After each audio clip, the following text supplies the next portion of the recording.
आज आपण शेवग्याच्या शेंगांचं कालवण करतोय। त्यासाठी इथं फ्राय पॅन तापलाय। त्यामध्ये आपण पहिलं खुरासणी भाजून घेऊ। फ्राय पॅन तापल्यावर मी गॅस बारीक केलाय आणि बारीक गॅसवर भाजून घ्यायचे आपल्याला। आपण काळ्या मसाल्यातलं शेवग्याच्या शेंगाचं कालवण बनवतोय।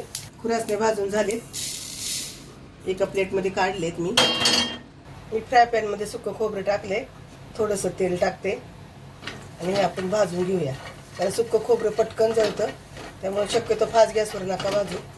आणि लोखंडाची कढई असेल तर ते जळतंच। इथं खोबरं आपलं भाजून झालंय, आपण काढून घेऊया।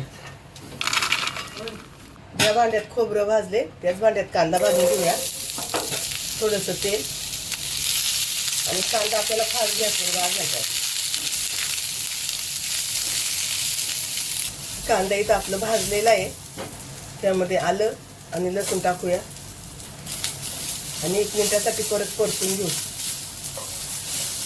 आपल्या इथं लसूण आणि कांदा परतून झालाय, त्यामध्ये थोडीशी कोथिंबीर, गॅस बंद करूया आणि अगदी 2 मिनिटासाठी परतून घेऊ। बंद गॅसवरच परतून घ्यायचं सगळं आणि पूर्ण थंड झालं की आपण मिक्सरला बारीक करूया। आपण ज्या फ्राय पॅन मध्ये मसाला भाजला होता त्यातच तेल टाकले, गॅस बारीक केलाय, त्यामध्ये घरचा मसाला, धनिया पावडर, तुमच्याकडे धनिया पावडर नसेल तर धने भाजून घेतले तरी चालेल। मसाला परतून घेऊ आपण।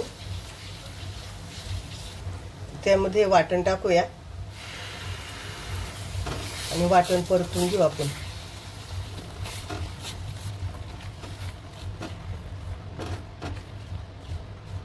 आपला मसाला परतून झालाय, त्यामध्ये शेवग्याच्या शेंगा मिक्स करून घेऊ। आपल्या शेंगा परतून झाल्यात, त्यामध्ये आपण गरम पाणी ओतणार आहे। तर गरम पाणी तुम्हाला किती घट्ट पातळ लागते त्याप्रमाणे होता। इथं आम्ही पातळ रस्सा करणार आहे, त्यामुळे मी थोडं जास्त ओतलंय। लोखंडाचा हा फ्राय पॅन आहे, त्याच्यात केलेलं आहे। तर कालवण शिजलं ना की लगेच दुसऱ्या टोपात ओतून ठेवायचं, नाहीतर मग कालवण जास्त काळं होतं। जास्त वेळ नाही ठेवायचं लोखंडाच्या कढईत। तुम्ही कुठची भाजी केली ना का लगेच काढून घ्यायची लोखंडाच्या कढईतून।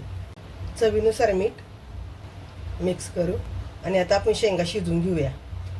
इथं मी मीडियम गॅस केलाय आणि वरतून झाकण ठेवते। शेंगा शिजल्या का मग तुम्हाला दाखवते। आपण झाकण काढूया।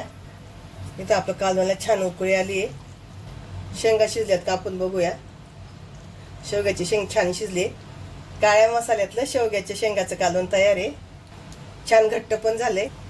गॅस बंद करूया आणि कालवण लगेच दुसऱ्या टोपात ओतून ठेवायचं, नाही तर अजून त्याला काळा कलर येणार।